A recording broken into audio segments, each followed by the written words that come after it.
Alright, ladies and gentlemen, hello and welcome back to another Hero House Reviews. Today we're looking at the Marvel Legends Deluxe Thanos. Now, obviously, Thanos is a hugely popular character in recent years due to his role in the movies, and, he did have some major parts in some very big events in comics, so it's good that we've gotten an updated release of his more accurate comic book form. I mean, he's had a few, but they were his more modern looks.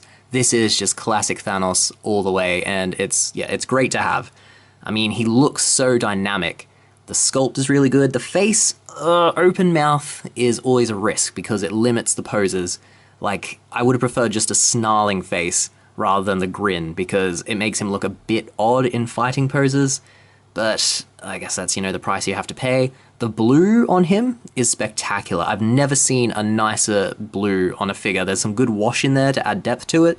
Really, really good. Unfortunately, there's just so many gold flecks, spread across him. I mean, yeah, on his arms, on his head, and it's quite distracting. There's, gold slop around his mouth. I don't know what they were doing with the gold paint, but that's just gotten everywhere, and it really undermines what a nice shade of blue his costume is. It's a weird thing to fixate on the blue, but it just is so pleasant to see in person. The face work is good, as you can see, on the screen now.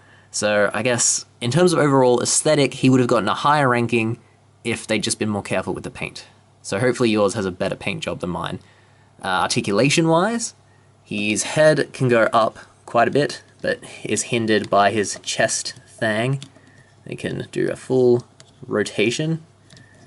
His arms can come out, not quite to 90. Don't want to push that further. Yeah, I'm going to say not quite to 90. They rotate, and then he has a bicep swivel. But I don't think you could get the full... Oh, you can, you just got to really force it. You can get the full 360. He's got an elbow joint that's only a single bend, so you don't get a huge range of motion there, but it swivels in and of itself. So you've got elbow swivel and bicep swivel, and then you also have swivel at the wrist. So a lot of swivel action going on with this guy. Just sadly, not as much bend on the arm as I would have liked. No butterfly joint to be seen. He's got a diaphragm joint, so you can bend him. Gonna get that much motion out, so not a huge amount. And then does he have a waist swivel? Yep, he's got a waist swivel. That'll give you the full 360. Can he do the splits? He can go that far before you start meeting resistance. So fairly decent splits. I mean, why would Thanos be doing the splits anyway? You've got a good 360 thigh cut, double jointed leg, but he's a bit blocky, so you'll get a little bit better than 90. And you come back. Ugh. Does he have a shin swivel? He does not have a shin swivel. He's got good ankle pivot, and then his foot will come down that much. Bit of a struggle to get it to do. And then comes up that much. He also has really rectangular blocky feet, but that just means he stands quite well, which is great. It gives him good balance, so I don't mind that one bit. Yes, that's articulation. I mean, it's not spectacular, but what are you going to expect from one of the big guys? So he's not mind-blowing, but he's not terrible in terms of articulation. The Infinity Gauntlet that he comes with, well, he comes with two. One that is, just him posing and showing off the gauntlet, and then one that's him doing the famous snap. And then he's just got a basic fist hand that doesn't have the gauntlet. I would have liked him to have a gauntleted fist hand, but, And he's got the extra head of old Thanos, which... I don't think we needed this. I mean, it's nice that they've given us the possibility, but I would have preferred energy effects or something just to make this a really good Infinity Gauntlet Thanos, because that's the Thanos we know and care about. I really don't give a shit about old man Thanos. But still, he'll go with the Fallen One Silver Surfer figure they released because they're from the same storyline, so you have that option if you have both figures, which is nice, I guess. So, articulation, accessories, appearance... You pay a fair bit extra for this dude, and he's not huge. Oh, yeah, I should probably do a size comparison. Here he is next to Wes from the Lightning Collection.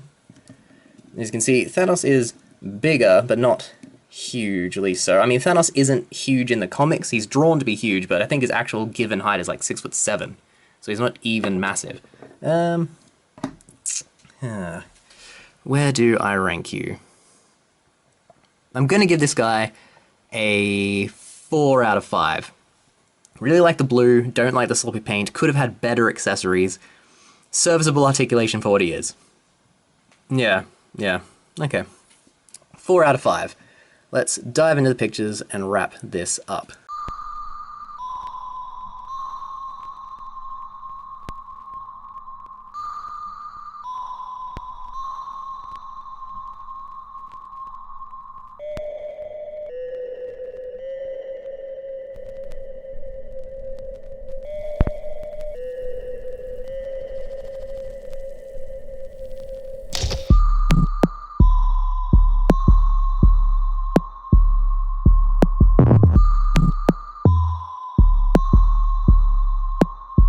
And there you have it, the Marvel Legends Deluxe Thanos. Is this the definitive Thanos figure? No. In no way is this like the best we could ever get. I mean, Mezco is putting one out soon that's a lot more expensive, and frankly, I don't think it looks that good, but maybe it will be when you actually get it. I mean, Mezco blew me away with Popeye, so that might be the definitive Thanos.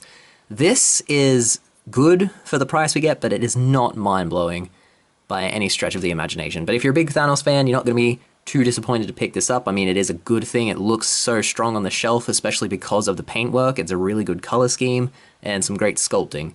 Yeah, and he can move everything you need for like the action poses from a Thanos. So yeah, 4 out of 5. I guess that's that. If you enjoyed this review, we have plenty more that are updated very frequently. We've got figure fights, we've got Hero House, we've got the Wreckers, top 10 lists and ranking lists, so loads of content to enjoy. So please like and subscribe, and hopefully I'll see you again. Thanks for your time and all the best. Bye.